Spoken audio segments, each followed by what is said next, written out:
Hello नमस्ते Sydney. आज मसँग यहाँ दुईजना ब्रदर हुनुहुन्छ। ब्रदरको शुभ नाम? मेरो नवीन कार्के। हजुरको? मेरो सर्विन श्रेष्ठ। हजुर हजुर चाहिँ कताबाट आउनुभयो आज जेरुसलेम रकडेल? हामी गोल्ड कोस्टबाट। Gold Coast. Thank you so much. त्यति टाढाबाट आउनुभयो। गोल्ड कोस्ट चाहिँ लाइक यहाँबाट कति टाढा?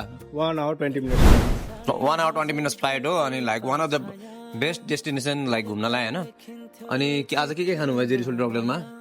आज हामीले जेरी पुरी सेट र उसले खाना पनि खायो होइन, खाना पनि खाए ट्राई गरेर।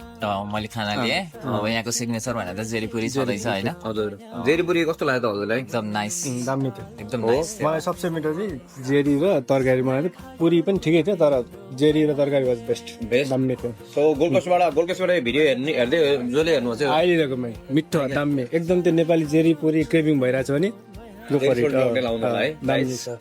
अनि तपाईँले चाहिँ के भन्न चाहनुहुन्छ? एकदम आउनु होला अवश्य पनि अब होइन। एकदम नाइस, एकदम टिपिकल नेपाली टेस्ट जेरीपुरी तरकारीको होइन। जेरी सोल्टी रकडेल क्रेभिङ छ भने ट्याक्कै मेटिन्छ ल।